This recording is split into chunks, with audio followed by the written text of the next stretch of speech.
It's a commonplace, and now it's becoming a commonplace within like any base in the United States that you can go to. And one of the things, like right before I left Fort Bragg to go across the country, is they were breaking up gay rings of pornography of 82nd Airborne soldiers. These are supposed to be our elite airborne soldiers. Oh wow!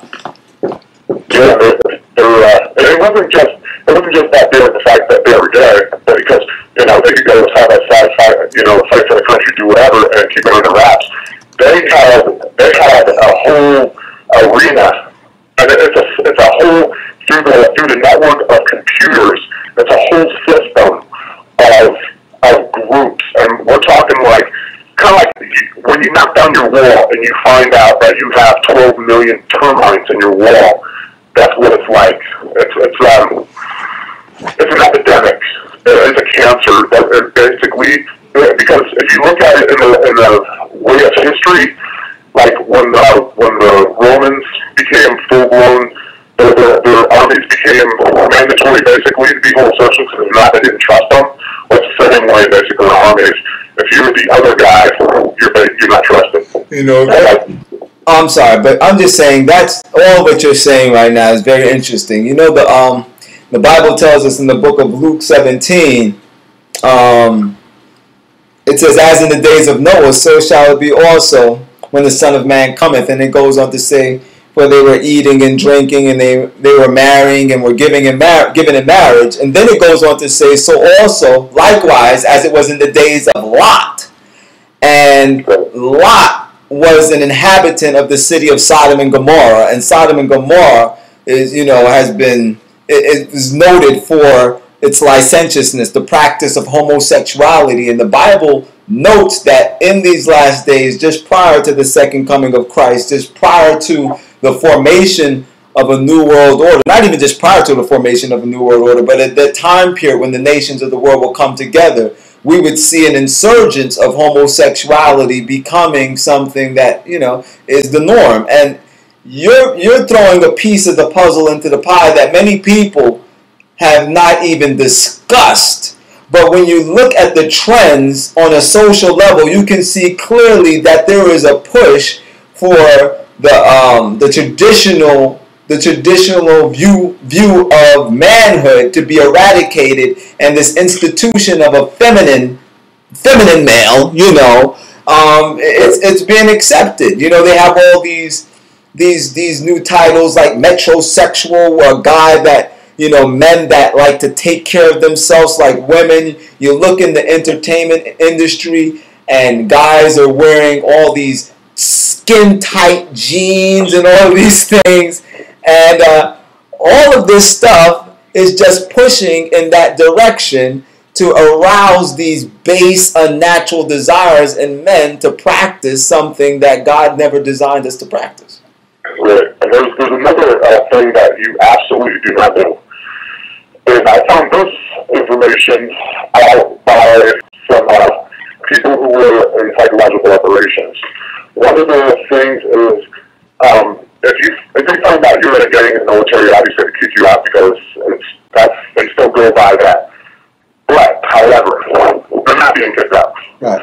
Basically, if you want to join a street gang, go to Texas. Go for a hood, and you'd be jumped in a gang. If you want to be in a gang, go to Kaiserslautern in Cape Town, Germany, and you could be jumping in a gang, Crips, for instance. They're that widespread. They're not small. If you want to be jumping in a gang, go to Fort Bragg. You could be part of the Bullets and the Crips and the KKK and the Skinheads.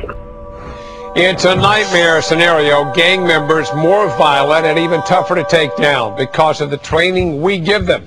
A growing number of gangbangers are joining the military, and as Chris Bradford tells us, when these guys return to the street, they're much more dangerous. Police are not trained to engage gangsters with military expertise. Meanwhile, there is growing evidence of gang members in the Army, Air Force, Navy, and Marines. And this former Marine, an Asian gang member known as Shady, agreed to talk to us if we did not reveal his true identity. Well, where else are you learn war tactics? From the war school itself. For free. So you're telling me that all of these gangs are within our military. Yep. Just give me a couple of more minutes on this particular issue, because that's a very it's hard to get in there. It's absurdly interesting, okay? And when I say absurdly, it's because it just sounds absurd, but I understand that it's a reality. What you're talking about here is there being gangs within the U.S. military. All right. Yes, Now this is something I'm gathering from what you're saying, that this is something that is welcomed or even desired to be a reality by those that are in control. That last part. I said it sound, and from the way that you were stating this to me, the fact that there's gangs within our military, it's not something that just creeped in the back door, but it's something that's desired to be a reality by those that are in control.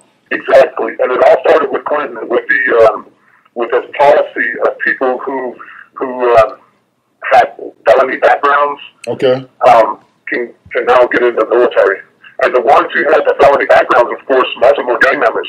Right. And we're talking like Billy Malone has enough gang members if they wanted an uprising, they could take over a section of the base. Wow. Now, that's amazing. Now, why would our government want gangs to be within the U.S. military? Why? Okay. First of all, we all know what gangs basically stand for. They stand for themselves. They stick together, right? Right. The reason why they want these gangs in the military is that it's alongside with the homosexuality, is that it breaks up the military from within. So that when the military is basically ragtag, and you've gotten the destruction of, like I said, the Green Berets, they pretty much are destroying them. Because, for instance, they're letting people now, that for you could go right now to a recruiter, special forces recruiter, and say, I want to be in the special forces. And they say, okay, we'll see what you qualified for. And they'll put you in right off the street. Do you want to be sent to war coming right off the street with minimal training in the special forces? No, you'll be blown away. And that's what they're hoping for. Right. So it's systematic downgrading of the military forces, because a lot of the people that are in gangs, they don't go by like yes sir, no sir. They don't even, most of the time they just cut out of the NCO or lieutenant or whoever it is and go about their business. And it's starting to, the military is actually starting to fall apart.